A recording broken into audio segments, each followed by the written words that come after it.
श्री शिवाय नमस्तुभ्यम। दोस्तों, आप सभी लोग जानते हैं कि आज पंडित जी की गुजरात वडोदरा में 5वें दिन की शिव प्रसाद शिव महापुराण कथा चल रही थी, जिस कथा में पंडित जी ने कई विशेष उपाय बताए हैं और कई विशेष बातें बताई हैं, जिन बातों को अगर आप लोग सुन लेते हैं और अपने जीवन में उतार लेते हैं तो निश्चित ही आपका जीवन है वो सफल हो जाएगा। आपके जीवन को आपको जीने में आनंद आएगा, साथ ही में आपके जीवन की जो दुख और समस्या हैं वो भी निश्चित ही दूर हो जाएंगी। तो आइए दोस्तों, सबसे पहले बात करते हैं आज की कथा के कुछ विशेष उपायों के बारे में।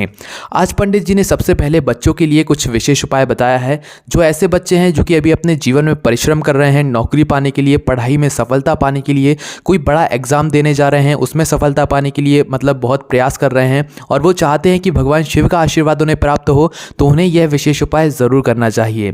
तो दोस्तों, सबसे पहले पंडित जी ने बताया कि अगर आप लोगों के पास रुद्राक्ष है, आप सीहोर गए होंगे जब रुद्राक्ष वितरण चालू था, उस समय अगर आप लोग सीहोर गए होंगे और वहाँ से रुद्राक्ष लाए होंगे, तो भाई उस रुद्राक्ष को आपको लाल धागे में बांधकर अपने गले में पहनना चाहिए और गले में हमेशा पहने रहना चाहिए, क्योंकि भगवान शिव का आशीर्वाद अगर आप चाहते हैं कि हमेशा वो आपके साथ में रहे, तो रुद्राक्ष के रूप में आप उस रुद्राक्ष को जो है लाल धागे में बांधकर जो है गले में पहन लें। देखिए, सिद्ध रुद्राक्ष जो है उसका एक अलग महत्व होता है। सिद्ध रुद्राक्ष वही है जो कि आप लोगों को कुबेरेश्वर धाम से मिल रहा है, पर अभी रुद्राक्ष वितरण बंद है, जो कि फरवरी में 16 फरवरी से 22 फरवरी के बीच में यहाँ पर रुद्राक्ष वितरण चालू होगा। आप उस बीच में रुद्राक्ष को लेना जा सकते हैं। ऐसी बात आज पंडित जी ने बताई है।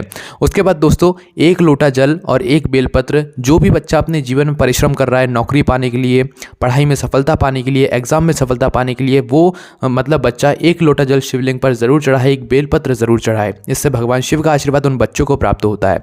साथ ही में दोस्तों, दूसरा उपाय बताया, जिन लोगों को बीपी और शुगर की बहुत ज़्यादा दिक्कत है, बीपी शुगर ऊपर नीचे होता रहता है और जिसकी वजह से उन मतलब व्यक्तियों को जो है बहुत ज़्यादा जो है दुख और समस्याओं का सामना करना पड़ता है, तो उनके लिए भी एक विशेष उपाय आज पंडित जी ने बताया है। वो उपाय ये है कि आप जब भी शिव मंदिर जाएं, शिव जी के ऊपर 1 लोटा जल चढ़ाने जाए। जिसको बीपी शुगर है वह खुद ही 1 लोटा जल लेकर जाए, 1 बेलपत्र अपने साथ लेकर जाए। तो आपको करना क्या है, सबसे पहले तो शिवलिंग पर जो है 1 लोटा आपको जल चढ़ाना है, ठीक है। 1 लोटा जल चढ़ाने के बाद आपको बेलपत्र समर्पित करना है। अब आपको करना क्या है कि जब आप लोग शिव जी के मंदिर से लौटो, तो उस समय आपको जो है शिवलिंग पर जो चढ़ा हुआ जल है वो जो है सबसे पहले तो अपने जो है उसी लोटे में थोड़ा सा झील कर लाना है, जो कि जलाधारी से गिर रहा होगा ना, उस जल को थोड़ा सा झील कर लाना है और 1 बेलपत्र जो कि शिवलिंग पर चढ़ी हुई हो वो अपने साथ उठाकर लेकर आ जाना है, ठीक है। या तो आप लोग क्या करो कि शिव जी के मंदिर में ही, शिव जी के सामने ही आप लोग उस बेलपत्र को खा लो, और जब आप लोग उस बेलपत्र को खा रहे हो तो उस समय आपको भगवान कुंदकेश्वर महादेव के नाम का स्मरण करना है, या तो भगवान शिव जी का श्री शिवाय नमस्तुभ्यम या भगवान शिव जी का कोई भी मंत्र का जाप करना है। इस बात का विशेष रूप से ध्यान रखिएगा। जब आप उस बेलपत्र को ग्रहण कर रहे हो और शिव जी पर चढ़ा हुआ जल ग्रहण कर रहे हो, तो उस समय आपको कुंदकेश्वर महादेव या तो शिव जी का कोई भी मंत्र बोलकर ही उसको ग्रहण करना है, ठीक है। अगर आपको बीपी शुगर की जो दिक्कत है उससे आपको जो है निजात पाना है, तो आप वहीं पर शिव जी के शिवलिंग के सामने बैठकर ही जो है 1 बेलपत्र का आचमन कर लो, चबा चबा कर उसे खा जाओ और थोड़ा सा जल का आचमन कर लो शिवलिंग पर चढ़ा हुआ।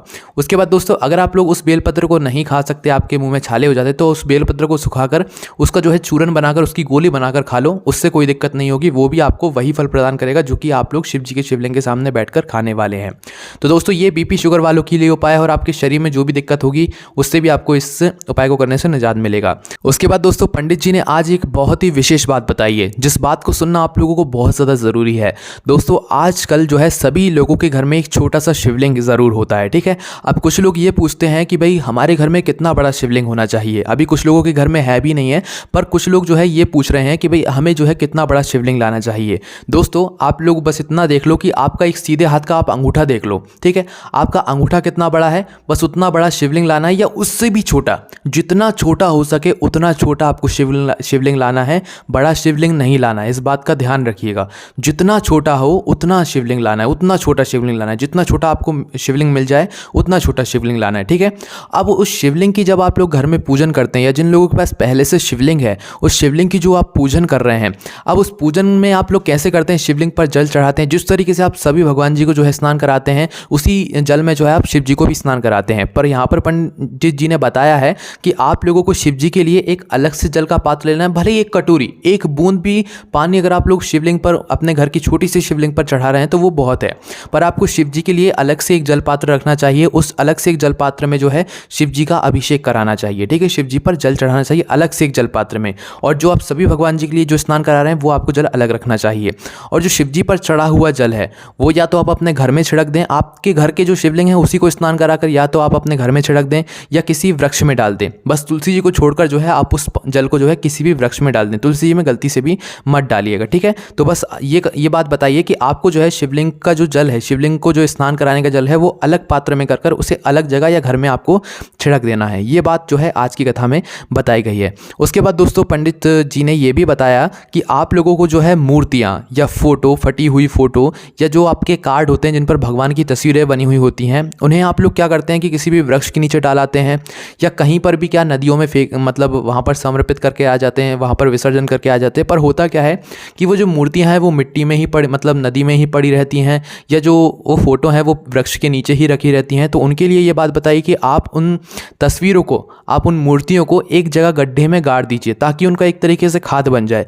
ज़मीन जो है, मतलब जो धरती माँ है वो उन्हें अपने में संभाले। पर आप लोग ऐसे खुले में रखते हो तो ये हमारे देवी देवताओं का अपमान होता है, ठीक है। तो ये बात को आपको ज़रूर ध्यान रखना है कि आपको अपने घर के जो भी फटे हुए, मतलब फट जाती हैं कुछ तस्वीरें भगवान की या कोई खंडित मूर्ति होती है, तो उसको जो है आपको ज़मीन में कहीं पर गड़ा कर आ जाना है। ऐसे खुले में आप डालेंगे तो वो देवी देवताओं का अपमान होता है। और दोस्तों यहाँ पर यह भी बात बताई गई है कि शिव मंदिर में शिव जी पर जो जल चढ़ाया जाता है उस चढ़े हुए जल को कभी भी लांघना नहीं चाहिए। जहाँ से वो जल बहता हुआ जा रहा है, शिवलिंग पर आपने जल चढ़ाया, वो जल अब बहता हुआ जा रहा है, मतलब जलाधारी से नीचे गिरा, अब वो बहता हुआ जिस भी स्थान पर जा रहा है, आप उसको स्थान को, जो वो लाइन बनी हुई जा रही है जहाँ से जल बहता हुआ जा रहा है, आपको उस जल को कभी भी लांघना नहीं चाहिए, इससे आपके ऊपर दोष लगता है। और दोस्तों यहाँ पर जो वो मंदिर का जल है, वो जो जल शिवलिंग पर चढ़ा हुआ जल जहाँ पर भी जा रहा है वो गलती से भी नाली में नहीं जाना चाहिए, क्योंकि वो जल होता है अमृत के समान, इसलिए उस जल को कभी भी नाली में नहीं बहाना चाहिए। जितने भी मंदिर हैं आज, मतलब सभी लोगों से निवेदन किया है पंडित जी ने कि वो जो जल है उसके लिए आप एक अलग से गड्ढा बना दीजिए, एक अलग से कुंड बना दीजिए, जिससे कि वो जो शिवलिंग पर चढ़ा हुआ जल है वो पूरा वहाँ पर जाता जाए। और जैसे ही वो भरा जाए, या तो कच्चा गड्ढा बना दीजिए जिससे कि जो ज़मीन है वो ही उस पानी को सोख ले, या तो अगर आप कुंड जैसा बना रहे हैं तो भाई उस जैसी वो जल फुल भरा जाए तो भाई उस जल को जो है आप किसी भी वृक्षों में डाल दें, उसे उपयोग में ले लें। पर वो जल नाली में गलती से भी नहीं जाना चाहिए। इस बात का भी आज पंडित जी ने वर्णन किया है, तो इस बात का भी आपको ध्यान रखना है। अगर आपसे हो सकता है तो आप इस बात पर ज़रूर ध्यान दीजिएगा।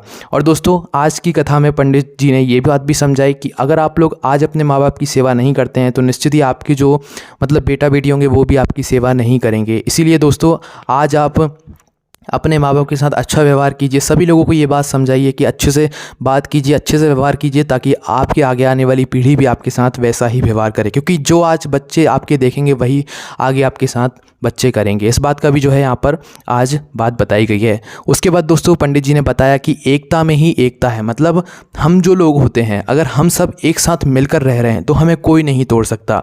अगर हम एकता में नहीं रहते हैं तो लोग हमें लड़ाने में लगे रहते हैं, हमारी जो एकता है उसे तोड़ने में लगे रहते हैं। इसलिए एकता में जितनी शक्ति है उतनी शक्ति किसी और चीज़ में नहीं है। तो पंडित जी ने निवेदन किया है कि आप सभी लोग एकता में रहकर रहिए, एक साथ मिलकर रहिए और एकजुट रहकर जो है अपने काम कीजिए, जिससे कि आपको कामों में सफलता भी मिलेगी और आपको काम करने में मज़ा भी आएगा। तो बस दोस्तों यही कुछ बातें, यही कुछ उपाय आज की कथा में पंडित जी ने बताए हैं। आपने कौन से उपाय और कौन सी बात को सुना, कौन सी बात को नहीं सुना, कौन से उपाय को आपने सुना, हमने नहीं बताया है, वो आप हमें कमेंट करके बता सकते हैं, ताकि आप जो भी बात लिख रहे हैं वो और लोग जब आकर पढ़ेंगे तो उन्हें भी आप लोगों की बातों से जो है ज्ञान देखने को मिलेगा। तो इसलिए आप लोग कमेंट में श्री शिवाय नमस्तुभ्यम के साथ में आज आपने कथा में क्या सुना वो भी ज़रूर लिखा कीजिए, ताकि और लोग जब पढ़ने आएंगे ना तो वो आपके कमेंट को पढ़ेंगे और आपके उस कमेंट से वो कुछ सीखेंगे, कुछ अपने अंदर ज्ञान अर्जित करेंगे। तो बस यही कुछ आज की कथा में बातें बताई गई थी। आपको कैसी लगी कमेंट करके ज़रूर बताइएगा। आपको कोई भी समस्या आती है तो कमेंट करके पूछ सकते हैं। ओम नमः शिवाय, जय भोले बाबा, श्री शिवाय नमस्तुभ्यम।